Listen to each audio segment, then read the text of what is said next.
बड़ी खबर सामने आ रही है जहां सीज फायर पर भारतीय सेना का बड़ा बयान सामने आया है। DGMO lieutenant general Rajiv Ghai का ये बयान सामने आया और ये बड़ी खबर आप तक पहुंचा रहे हैं। उनका बयान सामने आया कि पाकिस्तान ने सीज फायर तोड़ा तो करारा जवाब मिलेगा। ये बड़ी खबर है, पाकिस्तान ने सीज फायर तोड़ा तो करारा जवाब दिया जाएगा। सीज फायर तोड़ा तो पाकिस्तान को जवाब देने की बात कही गई है। ये बड़ी खबर निकलकर सामने आ रही है। सीज फायर पर भारतीय सेना का ये बड़ा बयान निकलकर सामने आया है। DGMO lieutenant general Rajiv Ghai का ये बयान सामने आया। हमारे सहयोगी अजय जांडियाल लगातार बने हैं, रुख करेंगे उनका। अजय, जिस तरीके से सेना का ये जवाब सामने आया है, सीधे तौर पर जवाब नहीं, इसे चेतावनी कह सकते हैं पाकिस्तान के लिए कि अगर पाकिस्तान के द्वारा सीज फायर तोड़ा गया तो जवाब दिया जाएगा। फिलहाल अगर बॉर्डर को लेकर बात की जाए तो किस तरीके की स्थिति बनी हुई है?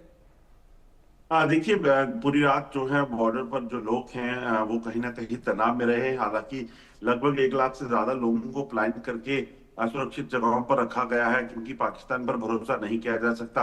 मगर जिस तरीके के मौजूदा हालात इस वक्त जम्मू कश्मीर में हैं, ऐसे में कहीं ना कहीं तनाव रहना लाजमी सी बात है, क्योंकि पाकिस्तान ने जिस तरीके से मासूम निहत्थे लोगों को निशाना बनाया है और दूर जो अंदर तक का इलाका है वहां पर उसे भेजने का प्रयास किया है, नुकसान करने का प्रयास किया है, तो यकीनन एक दहशत होना लाजमी सी बात है।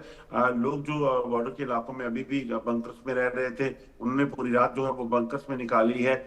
और उसके साथ साथ जो है जो प्रशासन ने भी लोगों को बार बार अवेयर किया है कि लोग जो है वो इस चीज का ध्यान रखें, किसी भी तरह से अगर कोई फायरिंग या कोई ऐसी घटना हो तो वो लोग सड़कों पे ना निकलें, घरों के बाहर ना निकलें।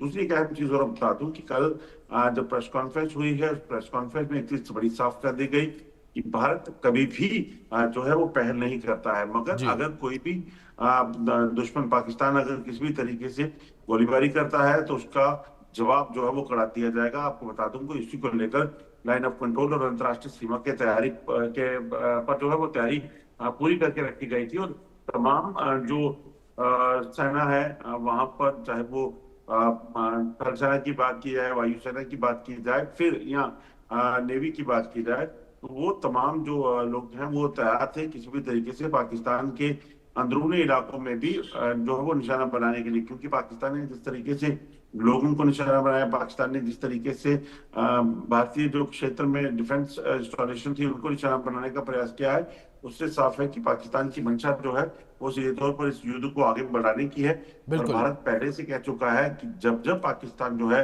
वो कोई प्रयास करेगा उसका मुंह तो जवाब दिया जाएगा, और दिया बिल्कुल भी गया बिल्कुल है। अजय, जाहिर तौर पर भारत ने क्लियर ये कह दिया है अपनी मंशा में कि भारत जो है आगे जवाब नहीं देगा, भारत जो है आगे हमला नहीं करेगा। लेकिन अगर पाकिस्तान के द्वारा इस तरीके की कायराना हरकत की जाती है तो भारत मुंहतोड़ जवाब देगा। इस बीच मेरे सहयोगी जावेद हुसैन भी जुड़ गए हैं, उनका रुख करेंगे। जावेद, मैं आपसे स्थितियों को लेकर जानकारी चाहूंगा। जिस जगह पर आप मौजूद हैं वहां पर क्या स्थितियां लगातार बनी हुई हैं? और देखिए, जिस तरीके से कल डीजीएमओ की मीटिंग हुई थी और आर्मी, नेवी और एयरफोर्स तीनों कल जो उन्होंने press conference, joint press conference किया था, उसमें साफ ये हिदायत दी गई थी कि अगर पाकिस्तान की तरफ से सीज फायर का वायलेशन किया जाएगा तो फिर सीधा जवाब दिया जाएगा और ये जवाब बिल्कुल सख्त होगा। लेकिन कल रात में ही हालांकि जिस तरीके से लगातार पाकिस्तान की तरफ से बमबारी की जा रही थी, फायरिंग की जा रही थी, ड्रोन अटैक की जा रही थी, लेकिन कल एलओसी और इंटरनेशनल बॉर्डर पर किसी तरह की कोई भी सीज फायर वायलेशन नहीं देखा गया। हालांकि कल ब्लैकआउट तो नहीं था, लोगों ने अपने घरों की लाइट जला रखी थी और जो स्ट्रीट लैंप था यहाँ पे जो रोड पे है उसको पहले कवर कर दिए गए थे, लेकिन कल देखने को मिला कि स्ट्रीट लैंप पे जो है कपड़ा हटा दिया गया है। मतलब जो लोग हैं वो बिल्कुल सुकून से थे। हालांकि तनाव था। जो ऊपर का इलाका, जो हम एलओसी की बात करें, जहां पर पिछले कुछ दिनों में पाकिस्तान की तरफ से बमबारी की गई थी, सीज फायर का वायलेशन किया गया था, फायरिंग की गई थी, जिसमें बहुत ज़्यादा नुकसान हुआ था रिहायशी इलाकों में, लेकिन कल इस तरह से कुछ भी देखने को नहीं मिला। तो आज ऐसा लगता है कि जिस तरीके से पाकिस्तान और हिंदुस्तान की डीजीएमओ की तरफ से जो बैठक होनी है, जो मुलाकात होनी है, उसके बाद भारत अपने जिन शर्तों के साथ जो बैठेगा और उन्हीं शर्तों पे सिर्फ भारत को बात करना। भारत कल ये भी साफ कह दिया गया था डीजीएमओ की तरफ से कि ऑपरेशन सिंदूर जो है वो अभी बंद नहीं हुआ है, और अगर पाकिस्तान इसके खिलाफ अगर किसी तरीके का कोई भी सीज फायर वायलेशन करता तो बिल्कुल सख्ती से जवाब दी जाएगी। और जिस तरीके से कल पूरे प्रेस कॉन्फ्रेंस हुआ उसमें साफ ऐसा दिख रहा था कि भारत का जो रुख है वो बिल्कुल साफ है, क्योंकि भारत नहीं चाहता कि उसके जो रिहायशी इलाकों में उसके लोगों पे, उसके नागरिकों पर जिस तरीके से लगातार फायरिंग हो रही है, बमबारी की जा रही है, ड्रोन अटैक किया जा रहा है और लगातार पाकिस्तान की तरफ से वायलेशन हो रहा है सीज फायर का, तो उसके लिए भारत का रुख साफ है। अब आज देखना है जिस तरीके से है कि आज मीटिंग होनी है। बिल्कुल जावेद, बिल्कुल ठीक कहा आपने। भारत का रुख बिल्कुल साफ है कि भारत पहले हमला नहीं करेगा, लेकिन अगर हमला हुआ तो मुंह तोड़ जवाब देगा। और इस बीच में आप दोनों से रिक्वेस्ट करूंगा, आप दोनों बने रहे मेरे साथ। बड़ी खबर सामने आ रही है, उसका रुख कर लेते हैं। और इस बीच बड़ी खबर निकलकर सामने आ रही है, ऑपरेशन सिंदूर को लेकर ही खबर है, जहां भारत ने पाकिस्तान के कई एयरबेस तबाह किए हैं। पाकिस्तान के कई एयरबेस तबाह करने की खबर। पाकिस्तान का भोलारी सरगोधा एयरबेस तबाह हुआ है और पाकिस्तान के जकोकाबाद एयरबेस को भी नुकसान पहुंचा है। भारत की तरफ से की गई जवाबी कार्रवाई में भारत ने ब्रह्मोस मिसाइल से हमला किया था। ये बड़ी खबर जो सामने आ रही, भारत ने ब्रह्मोस मिसाइल का इस्तेमाल किया था, उससे हमला किया था और पाकिस्तान के कई एयरबेस तबाह किए थे। हमारे सहयोगी हमारे साथ बने हुए, लेकिन उससे पहले आपको हम सुनवाते हैं कि किस तरीके से सेना का बयान सामने आया।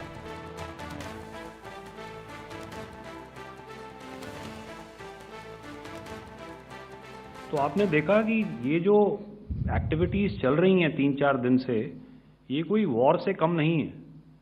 नॉर्मल सर्कमस्टांसेस में एक दूसरे देश की एयरफोर्सेस हवा में नहीं उड़ती हैं और एक दूसरे के ऊपर स्ट्राइक्स नहीं करती हैं। हर रात इंट्रूजन्स नहीं होते हैं। लाइन ऑफ कंट्रोल पर सीज फायर वायोलेशंस, आपके एक साथी ने सवाल पूछा था शुरू में, एक सीज फायर अंडरस्टैंडिंग था, वो भी जा चुका है। उस सीज फायर अंडरस्टैंडिंग के जाते जो फायरिंग हो रही है लाइन ऑफ कंट्रोल में, उसमें घुसपैठ की कोशिश हो रही है। आमतौर पर ये घुसपैठ लाइन ऑफ कंट्रोल में टेररिस्ट करते हैं, लेकिन हमें इंफॉर्मेशन है कि हो सकता है ये पाकिस्तान आर्मी की टोलियां भी हों जो हमारे पोस्ट के ऊपर खामी पहुंचाने की कोशिश कर रही हैं। तो ये सारी एक्टिविटीज तो वॉर में शामिल हैं। इस समय जो इंट एजेंसीज ने हमें बताया कि फलाने कैंप में प्रेजेंस है, हमने उनको एंगेज किया। कुछ नाम मैंने लिए, कुछ नाम अभी पुख्ता किए जा रहे हैं। मैंने आपको बताया कि जो इंट एजेंसीज ने अभी तक असेसमेंट किया है उसमें उन्होंने कहा है कि तकरीबन 100 से ज़्यादा मारे गए हैं। और एक आज आपने तस्वीर भी देखी कि काफ़ी प्रोमिनेंट जो फ्यूनरल था, काफ़ी प्रोमिनेंट एक जो हस्ती हैं वो ऑर्गेनाइज कर रहे थे, और उस फ्यूनरल में और कौन कौन लोग अटेंड कर रहे थे वो तो आपने देखा ही। तो आप लोग सब समझदार हैं और मुझे ये कहने की ज़रूरत नहीं है कि इन लोगों को कहाँ से सपोर्ट मिल रहा है। अगर नहीं मिल रहा होता तो ऑपरेशन सिंदूर नहीं होता, तो उसी की वजह से है ये ऑपरेशन।